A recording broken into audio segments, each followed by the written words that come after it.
Welcome to Home Cinema and Tech Review. In this video, I am excited and this is going to be a sentimental kind of like video. I'm going to review my Epson EH-LS300 and then I'm going to change the entire setup to a long throw again. So, you might want to check this video until the end. I'm going to try to make this video short as possible, but since I'm going to change the entire setup, I'm going to also tell you my story and why I'm going to do this. Am I happy with this setup? Yes, I am. And am I happy with the projector since I'm going to review the Epson EH-LS300? I am very happy with the Epson EH-LS300. But the reason of my changes, my TV unit is 2 meter and I got used to have 3 meter length of screen. And first reason of being this screen is 92. Vivid Storm told me they can send me 100 inch, but my TV unit was small and my wife said, don't go too big because it will be bulky around the edges of this TV screen. Then, since we are going to keep the furniture, we had to choose 92. After that, I got Xiaomi 4K, and after the Xiaomi 4K 1500 lumen, I jump up to this, and I am pleased. This is 5 times better than the Xiaomi Ultra Short Throw 4K laser projector. Believe me, it's not just about the brightness. Everything is way better of the EH-LS300 I'm going to share in this video. So what about it? The Epson EH-LS300 doesn't have the same throwing ratio of the Xiaomi, and when I designed the holder, custom holder for TV, this Vivid Storm ALR screen right in front of the TV. By the way, I'm going to show you at the back I got LG 816 QNET TV. So right now you got double setup. At the back we got the TV and I've connected the HDMI splitter, so I'm giving the same signal from Xbox Series X. And as you can see, this is basically, I'm going to close one light because this light is awful. So you can't really watch a TV because you see your own reflection in this setup. And I'm going to probably, let's take a look, from bright cinema to dynamic mode to at least measure these two's brightness, okay? So I'm going to pull it up. As you can see, I am catching TV level of contrast brightness in general with a FullHD against QNET 4K TV. So this is basically quite a good setup and I'm happy with it. But right now this screen is 92 and my eyes are used to have 3 meter length screen if you have watched my channel along the way. So basically I want 120 inch screen. Later on in the future I might upgrade 120 inch ALR with a 4K ultra short throw. But for now I'm going to go long throw and 135 inch screen here, which I basically did a secret projector screen I created myself. So I'm going to use it for a while and then who knows what I'm going to do because I have holes ready here for 3 meter long throw ALR screen. My wife says we could try that, but I'm going to probably keep things discreet because I've changed this setup over the time too much for the sake of the channel.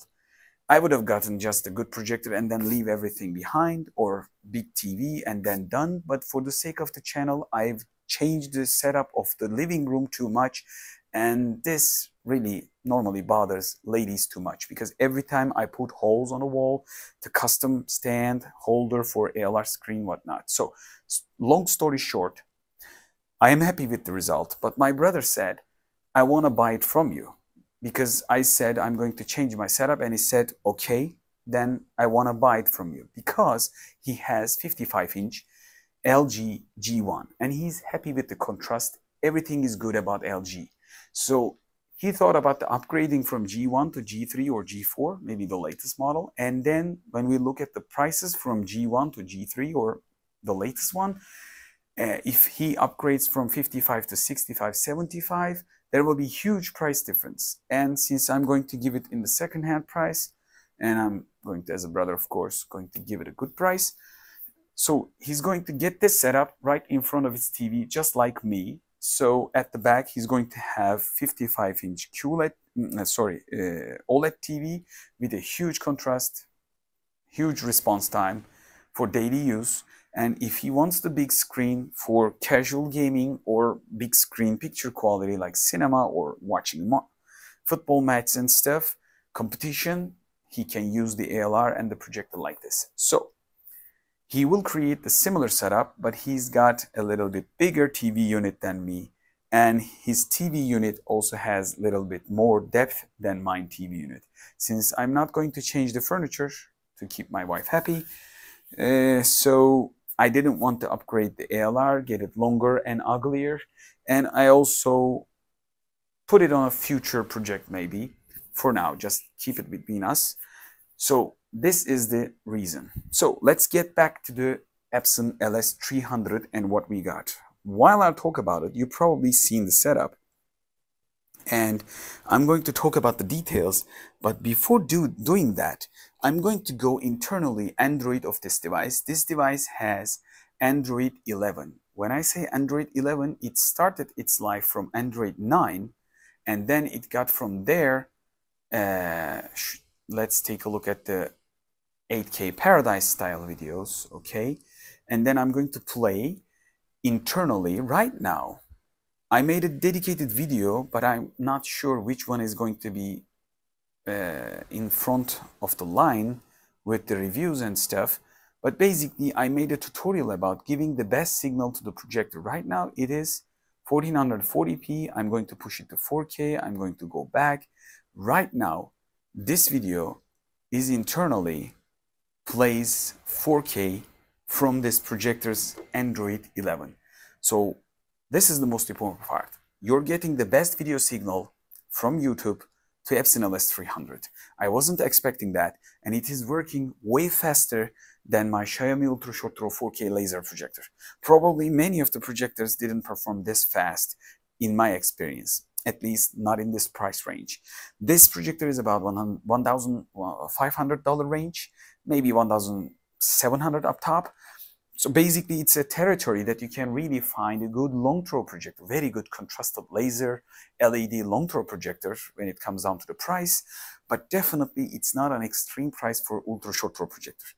And we're going to take a look at the specs. Since specs matters, you're going to see them on the screen. Some of the important ones. The reason that I chose this projector, it has 1.5 million to 1 dynamic contrast ratio, and you can clearly see that with an ALR. ALR adds a lot of contrast. I'm going to create a separate video about this. And we got a 3600 ISO lumen power.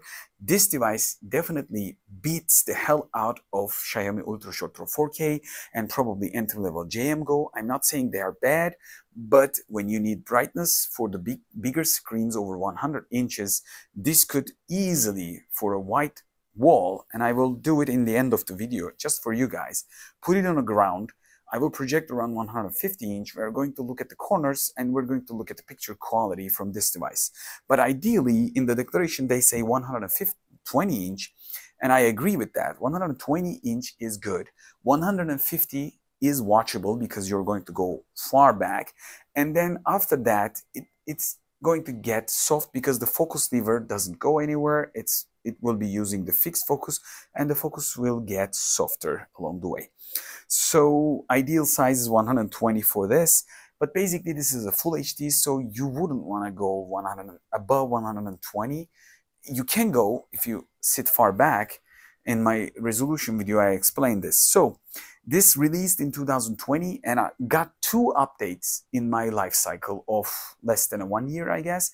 So basically, this device right now is Android 11, and I'm happy to say Epson don't give spaces between updates. So this device is really updated. I am quite happy to see some manufacturer does the updates. And we got Full HD real resolution, 3 LCD technology, 10-bit color depth, and we got 4K data mode, and we got 20,000 hours of laser life. And of course, this is not this mode. This is the bright mode, dynamic mode, sorry. This is the most powerful, but the bright cinema is more than enough, and the colors are more realistic in this mode. When you push it to the bright mode in every projector, somehow yellows and greens gets into the way of getting the brighter image. So they can push more white into the picture, but with color differentiation.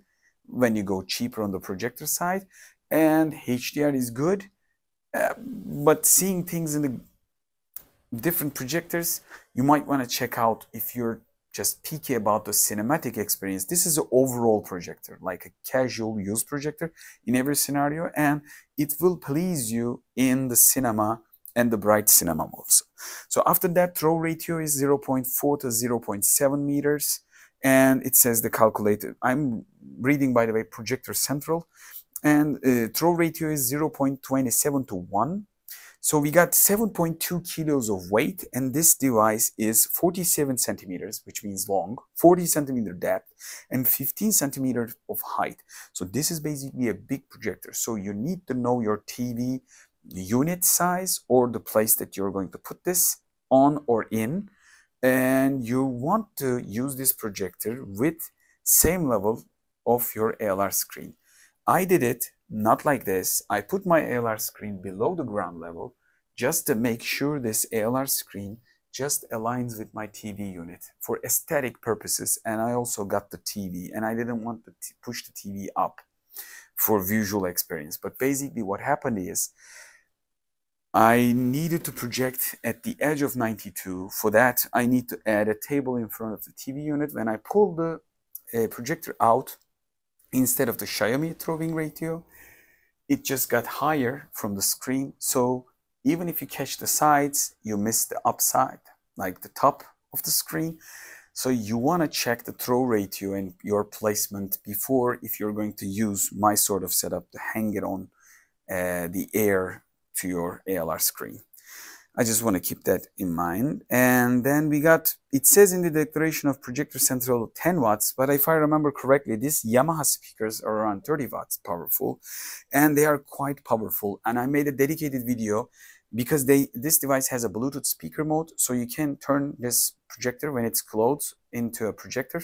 So you can connect your smartphone, tablet, or any kind of device that can connect through the Bluetooth speakers and play.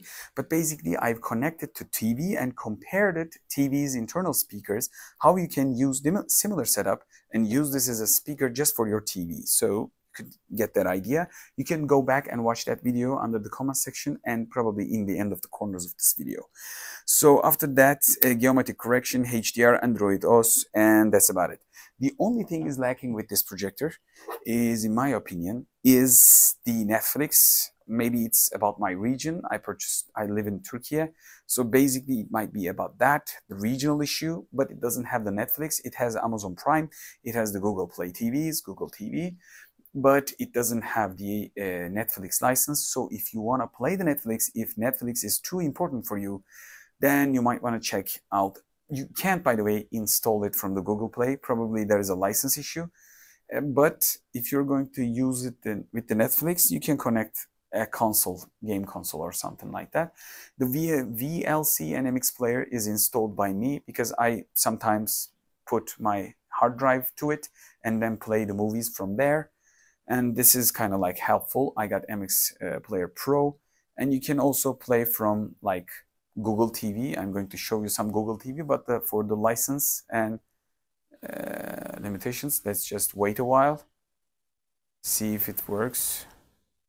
Again, the resolutions got high, but I'm going to stop it. As you can see, the picture is good. So this is a full HD projector. Again, 82 to 85 inch-ish. We got spaces around the corners. And you also have to think about, when you close the light, this projector really, really shines. Like if I play, okay, if I get back, the reason being is ALR screen adds a lot of contrast. I'm going to close the room lights, and the camera is auto shooting and it will adjust to the room light. Right now, you can read a book in where the camera is. Let's get close. This is how you see me. So there is a light amount of light that I can read books where the camera is.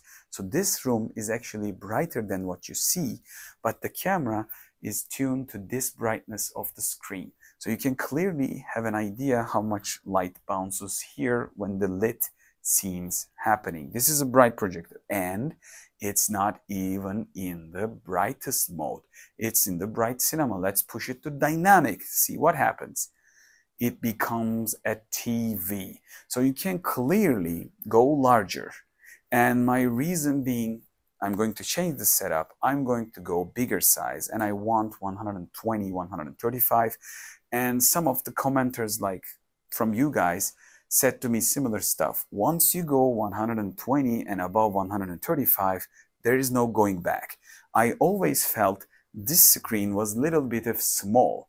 Of course, this is good screen for daily use, but once you got used to 120, that is the, I guess, sweet spot for projector, because TVs are getting bigger, 75 to 85, and when your eyes have adjusted for the size that you want to see is probably going to be above 100. So I just want to keep that in mind. I'm not just against this sort of smaller screens, but you can also always go small. I've told you about this in different videos. You can push the projector and go to 75, 85, anytime you want, but you can't change the screen, right? Once you buy it, the screen size is fixed.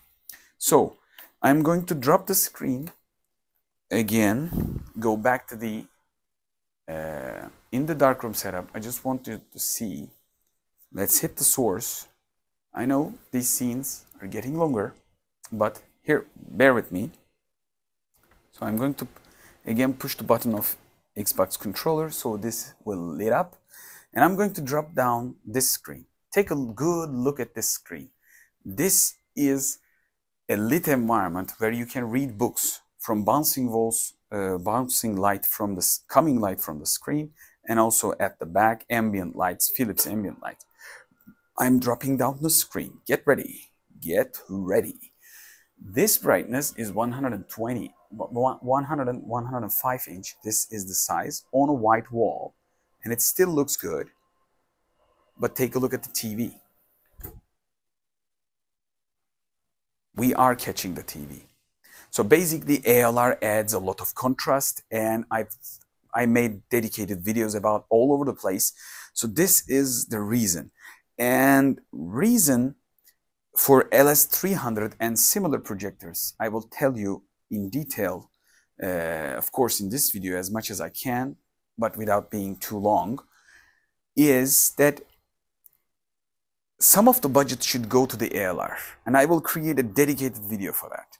Like, if you spend the entire money to a wall, if you spend the entire money for a movie like $4,000, then you still will have a white wall or just wall to project on. Yes, you can project bright, big, sharp images. They might be 4K and high contrasted, but still, this screen adds a lot. So if you plan your budget, if you want to get the best black, just think about some percentage of your budget to ALR screen and some percentage of your budget to the projector, just like I did in this situation. Otherwise, you won't be getting this black level. In the lit environment, you're not going to get even close. Let me just open up lights and show you again. This is a lit environment where you can easily read books, and it is much more brighter than you see because the screen is extremely bright. Camera dims it down, so you see me, this spot is a little darker, but actually it's not. So you might probably see this furniture not perfectly white, but I see it perfectly white. So this is a very lit environment. So when I put this down, you can clearly see how washed out the wall is. So even if you pay 3 times more money than Epson EH-LS300, you're not going to get this sort of contrast if you don't have an ALR. So think about the ALR always if you're going to invest ultra short throw, but without it, this is a still casual usable device. So I think I've spent a lot of time to tell you a lot of details.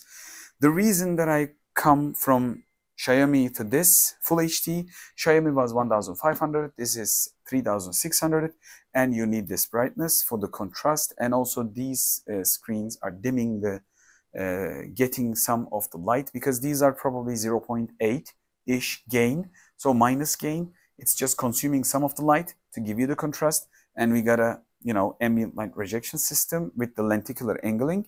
So basically, Epson EH-LS300, who is this projector for? If you want Android 11, if you want internal YouTube 4K capabilities, if you want to use it daily basis for a long time, like 20,000 hours of laser life, and if you want 1.5 million to 1 dynamic contrast ratio, and around 100-120 inch ideal screen size, you might still think this projector in 2024. By the way, if you're thinking the Xiaomi 4K or JM Go or some sort of a low NC lumen but laser or LED ultra short throw projector, you might want to reconsider, because the lower you go, you have to use it in a dark room.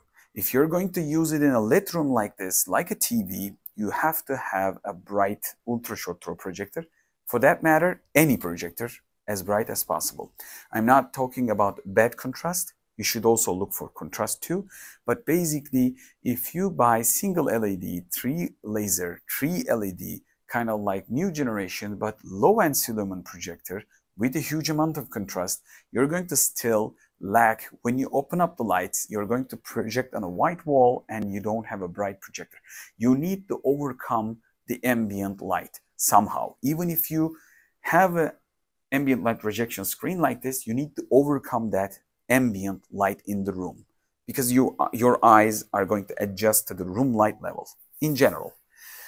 So Epson EH-LS300 is basically for everyday user, long life, contrasts, and still price performance range when you consider specs and what you get for. Android, limitless Android experience except for the Netflix in my region, and it has a manual focus. It might be an issue for some people if you're playing too much, changing the screen size, but if you're going to leave it on, no problem. And what else do we have? It's not a gaming projector. On my tests, and you're going to see it in the section, separate section, you can stop the video. I recorded slow motion from a laptop, projected an image, and you can stop the video, check the milliseconds in the screen. It's about 130 to 135 millisecond range. So you can't use this device in any competitive gaming. But it's not sucking because it has support of 120 Hz. It's interesting. It has a long latency, okay, times, but definitely 120 Hz signal receiving capability gives this device a fluent effect. And processing power is good since it's quite fast playing 4K footages, going back and forth, and Android capabilities. I think this device has a good GPU. I don't know the inside specs of this GPU and CPU combination inside. So it doesn't affect overall performance when you're racing games. Like let me just show you, by the way, this video is 24p. I'm not recording it like a gaming spec, but I'm shooting 4K 24p. This device can really play games. If you race game, you can definitely feel around the left and right, but if you focus your eyes to the car, you can even play race games. But after you switch up from TV at the back and come back to this, you can clearly see the latency feeling, and also not just a drop frame, but also some kind of jagged effect compared to the, or choppiness compared to the TV. And I can drop down the screen to show you, but I guess there is no reason for that. I'm just going to try to show you overall brightness and how it looks. Just a couple of seconds. Meanwhile, I'm going to tell you something more about it. Like if you focus to the car, that's okay, but if you focus to the environment, you can definitely feel, yeah, you can definitely feel the blurring effect. There is some sort of a blur going around. It's not acting like a sharp, rather than it's getting choppier. It's not maybe feeling about latency, but also kind of like blur effect. But when you stand inside of the lane and go slow, focus on the car, you won't feel that problem. But definitely, it's not a gaming projector at all. So, if we go back to the internal Android and go back to the YouTube to continue to the video, again, probably it will continue to play where it left off. You can see how fast it jumped to the 4K footage. Take a look at this. This is, let's take a look at the resolution again. I just want you to see how fast it is. Because of the internet, it just lowered it down. Let's go back to the 4K. Let's see the details of that bird again. Wow, that's great. That's sharp. So this is a huge device compared to the Full HD or 720p ViewSonic projector, which I project this screen, the secret screen that I created. This is a 3x bigger projector. It's humongous, but it's normal for ultra short throw. Many of the ultra short throw projectors are big, but it's big and it's heavy. Sound level, you can hear it. It has the good sound. Everybody said similar. Watching movies, playing music, I think it's great. Yamaha didn't put its logo just as a branding. It's really putting the effort and quality of the Yamaha brand inside of this. And we got 2 bass holes at the bottom, so it hits the spot right on. So it has the depth of the sound, and I really enjoyed it. Only thing that might be lacking, we got 2 HDMI at the back, and that might be issue for some people that connect too many stuff, or HDMI arc kind of like external speakers and units, maybe soundbar to it. And if you have a couple of inputs, then that might be an issue. If you're going to use it as a TV daily basis, you need a TV satellite box, which is one of the downsides of this projector in my opinion. I've planned before Epson EH-LS300, I remember I planned for Samsung LSP7T, LSPT7 or LSP7T, LSP90. Those are from Samsung, and they were having internal satellite receivers. And I was thinking about like, hey, am I going to get, if I'm going to get rid of the TV, I'm going to use it internal satellite with the satellite unit. So I looked for them, but I couldn't find a Samsung LSP7T and 90. I'm not saying go from this to them, but if I remember correctly, LSP7T and 90 from Samsung had 2,800 ANS lumen instead of 3,600 ANS lumen. And also they probably don't have this much of a base. But they have satellite, they have gaming modes. If you're going to connect PS5 and Xbox Series X like this, they have lower latency, and they have internal TV operating system, not Android. So you got to give up some and get some back in return. It's definitely up to you. If you're into the Samsung TV operating system, and if you're going to game so much with the projector, then you might want to consider it. And if you can find them, of course, I couldn't find in my country. So basically, for the price range, this was the only alternative that I could buy, and I am happy with it after Xiaomi 4K. Don't even bother with it. If you're thinking about low spec, low brightness level of LED, laser, new brands that I don't want to call their names again, think again. You might want to check out for the brighter projector with a lot more contrast. I'm not pushing you to the Epson's direction. You can clearly buy something way better performing with a higher resolution like a 4K, 4.2 milliseconds on the long throw projector region. And I made a dedicated video, same price, long throw versus short throw, ultra short throw projector versus comparison. And of course, the long throw ALR screens are cheaper, but ultra short throw ALR screens are performing better from protecting the screen from ambient light, because the material is expensive, it's different, it's lenticular, it's getting only the light from below, but long throw ALR screens has to reflect from this angle. So if you got light on this angle going to the screen, then you got a little bit of contrast loss to compare to this screens. I will maybe create another dedicated video, but you can go back and check my video so you can get an idea. So have I covered everything? I guess I did. This is not a gaming projector. This is a casual use, all-in-one, good under projector. You won't be regretting it. Is it worth it? Yes, it is worth it. Is it going to be worth better than many of the 4K low contrast long throw projectors? Yes, it is. Against all odds, before this one, I was using Optoma UHD 35, and it was a 4K projector. Everybody loves it. It's kind of like a price performance projector, but still not matching this contrast. and not matching this laser contrast, 1.5 million to 1 dynamic.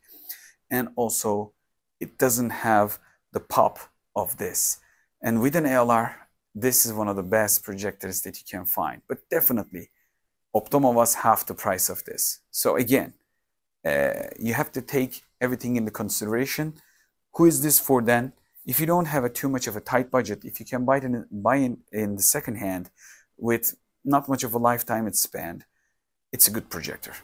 If you can't find it in a discount time because everybody's trying to switch to 4K, again, you can think about it. Not everything is 4K resolution. You can give it a 4K YouTube signal, and that way you can get a good picture out of it. And I made a dedicated video. You don't always need a 4K resolution, up to some point, of course. And of course, it's a matter of preference. But for me, if you give 4K video, this really shines like quality, good Full HD projectors does. So I hope you learned what is Epson EH-LS300 for maybe 1 year of experience with an ALR. And this is my last video with this setup. You're not going to see the ultra short throw ALR screen and the Epson EH-LS300. This is a little bit of sentimental, and it's not the end for this setup. I might be coming up, bigger screen with an ALR, but don't tell my wife yet still. So everything is changing too fast, but I want to clean this room out of the hardware. Some of the reviews will be in the studio from now on, because these videos I'm shooting late at night. This is 12:30. I'm going at the 1 o'clock at late night. So kids are in the sleep, and probably my wife sleeps too. So definitely this is hard work to create at home content instead of laying down and a little bit of listening to myself and relax. Instead of that, I'm shooting videos. So this concept is going to go a little bit of slower in the videos, upcoming videos. You're going to see the 65-inch TV and 135-inch secret screen that I've created. And I'm going to hopefully keep review different projectors. Along the way, who knows what happens.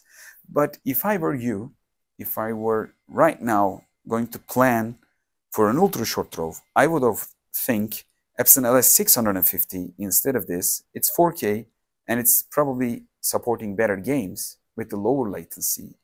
And if you can find it in the second hand, you could think Epson EH-LS500, because some people are selling it. It has if I remember, EH-LS500 has 4,000 ANSI lumens, even brighter than this, but it has a huge lens right in front, and it's ugly, looking like a big extrusion, and you need to pull it back. It has a lot of long distance, like 50 centimeters from screen to get the same screen, but for this, I got 20. So basically, if you got the space, if you got a dedicated room, if you're going to put it on the floor, but EH-LS500 doesn't have a speaker. EH-LS650, similar device with 4K resolution. EH-LS800 is 4K, again, much brighter. So you got gaming capabilities as well. So you could check out the Samsung, Epson's higher models, and also you could look for Optoma, AWOL, 4Movie. Any of these projectors probably will make you happy in the end. But definitely AWOL and 4Movie and many of the ultra short throw projectors, when you go 4K, you will be spending around $3,000 and above dollars. So again, I suggest think about some of the percentage of the money to the ALR, because it's a long time investment. Like, you can keep this for tens of years, and you can change your projector in 5 or 6 years. So this is going to be a long time investment, not like a TV. And you can change your projector, since the technology will be similar. You can get a lot more contrast and of course resolution, response time, and everything. So I hope to see you in the next video. Don't forget to thumbs up and like and comment, ask questions. If you have experience with Epson EH-LS300, 650, 800, you can write down below. And if you have any questions for tutorials about this projector or anything else, just ask, but I'm going to reply when I can. So this is late at night. I'm going to be leaving you with the huge screen setup at the end, just to show you how it will fill the probably 50 to 180 inch and how it will react. I made a dedicated video, but again, shoot something short for you. And of course, you're going to see the latency part, and that's about it. So, without further ado, some short parts, and we're done. Hope to see you in the next video, home cinema and tech review. In this section of the video, I want you to see the screen size capabilities of Epson EH-LS300. Right now, the focus ring is up top, and the image size is 150. At the end of this mirror, it's about 180, and this wall is about roughly probably 200-ish. So I'm going to close the ambient light since we are using, as you can see, lit environment on a white wall. The contrast is gone. Right now, this is the brightest settings. Let's take a look. This is the dynamic mode where I push things, but this is the bright cinema. And when I close the ambient lights, kill the ambient lights, this is easily usable. Let me just do it with some YouTube footage. Sorry, not this. It's too fast. Let's take a look at the YouTube and connect it again. Play something 4K, so you can get a good idea about how maybe 8K paradise would be great. So I am playing again. Let's take a look at the resolution, and I'm going to probably get the camera and look at the placement and the height level. That's one of the important parts. Right now we are giving 4K footage to Epson EH-LS300 internal, and I'm going to push. This is a great image, 150. It is easily watchable, and I'm going to show you the corners, and I'm going to in the second part I'm going to push the limits and go far. So this is the dynamic mode, okay? Contrast is great, even with the white wall. Of course, I would prefer an ALR, but ALR screens are about 120. This is too big for regular ALR screens. And in these regions, when the light is hitting too much in the scene, like the half of the scene is lit, I made a dedicated video how we can catch the perfect black. The light is bouncing back to the ceiling and then bouncing back. So when this light is bouncing ceiling to the get back, it lost the contrast along the way. So it is just similar if I put a torch to the ceiling and bounce it back. So that's why we are seeing less blacks. If we had the ALR screen somewhat this size, fixated or whatnot, you would get a black. But when you go far back, you wouldn't realize this is an issue. Like where the camera stands, this is a huge image. I'm going to get close, by the way, to the 150-inch image. You are seeing the furniture, by the way, very big furniture. And you're probably seeing the camera. I will adjust the camera. This is a huge size of screen. Let me just get back like close to it and show you my size. Like this is where I am. This is a huge image, and I'm going to show you how much the height from the ground, and that's a big thing you have to consider if you're going to think about LS300 or ultra short throw. Let me just do it like this.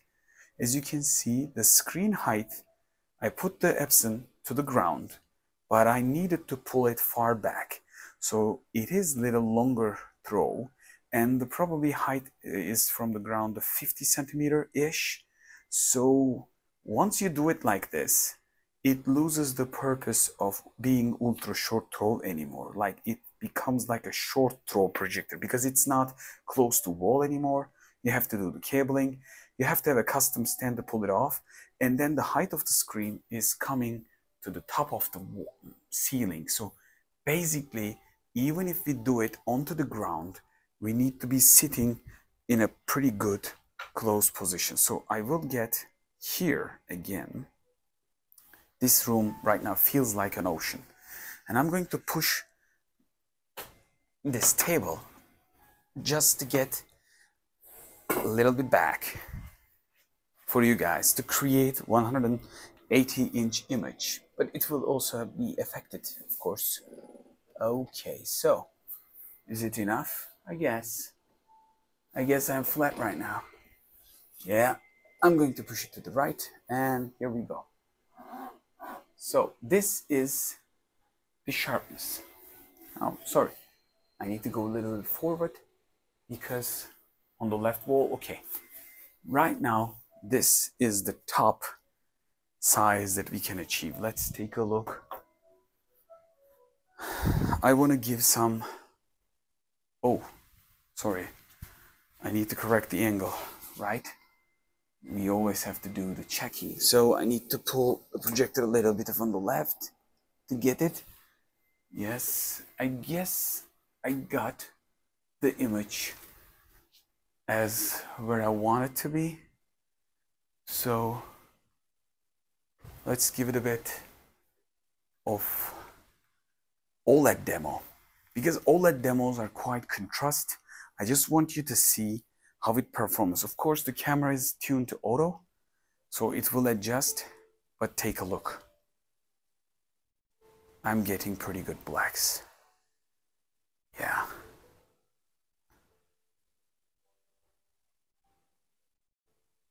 Wow, that's nice. I'm even seeing better than you. So is it watchable? Yes, it is. Are you losing at the edge corner softness, like corner sharpness? Yes, of course, but in the middle, you can watch it. It's not perfectly sharp as it was once, like 150, but definitely even with the 200-inch similar sizes, this is easily usable. Nothing against it. So some people will prefer to create other videos. I will probably cut it from here. This will be the end of the video. I will shoot a dedicated video, maybe for other people to teach other content. And I hope to see you in the next video. Again, home cinema and tech review. I wanted to create a dedicated section of the physical abilities from Epson EH-LS300. Since this is a last review, it should be detailed. And on the front, as you can see, this is huge. I am putting it on a big table and it looks huge. So the remote control is black. That's interesting to see because normally I would prefer with white version, white remote control. I don't know why Epson chose black remote control with a white projector, but still there is a reason. And in this price range, you would expect some sort of a like lit up buttons to see it easily in the dark, but it doesn't have any lights on the remote control. But this is a simple Android style remote control, and we got a single control. That's good. Like we are controlling everything. We don't have a separated dedicated dongle remote like some other brands. And I'm going to put the remote from a side, but you can clearly see how small the remote is, how big the projector is. And on the front we got Epson text and cloth. This is a gray cloth, and beneath we got feet, like we can rotate them and adjust the height. So since this is an ultra short throw, adjusting from this angle will probably get this up. But when you do that, the image will be, you know, kind of like triangle on the top, because you're going to push it. This is a ultra short throw projector, right? So we got a Yamaha logo on the edge, and you can clearly see the texture and the quality here.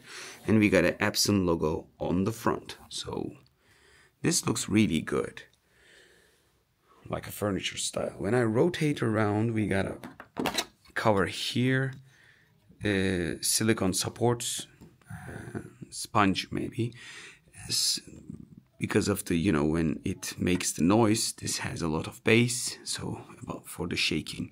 So we got a power button, screen closing button, Bluetooth speaker button, sound plus and minus, and we got a focus lever here. So we don't have too much of a focus distance, but this will get the job done for a perfect focus. And I love the manual focus.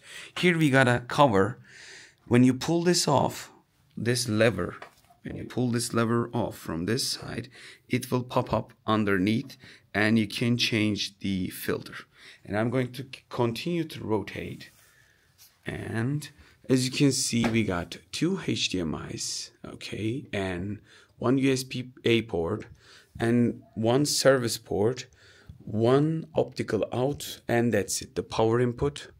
And the rest is simple as it is. As you can see, with my hand. This is basically 15 centimeters of height. This is a big device, and I will rotate this side, and this is where the hot air comes out. Definitely a lot of air comes out, and the ventilation is great, like many of the big Epson projectors. Let me just try to rotate it single-handedly, because this is a big heavy device. Whoa, for you guys, this is all for you. So I rotate it, and this is the bottom part. This is how it looks. And can you mount it? No, there is no mounting placement for, you know, if you want to reverse mount. Some people said at the comments, you guys. And as I told you, this is the section that if you pull this and take this, this will come out like a dust filter. Okay, this will come out like this. It feels like a car hood. It opens up and reveals the filter, so you can clean it time to time. As you can see, this is pretty clean, and I don't have to do anything. You put it on, and again, like this. It's simple, and it's a good solution, as you can see. So these are the feet that you can adjust. So they will rotate quite a lot, actually. Would you want to do that? No, you don't. Like I told you, these are for just minor adjustment, not for big, this sort of adjustments. If you do such action, what will happen is you're going to skew the image. So don't forget about this. And that's about all the physical abilities of Epson EH-LS300.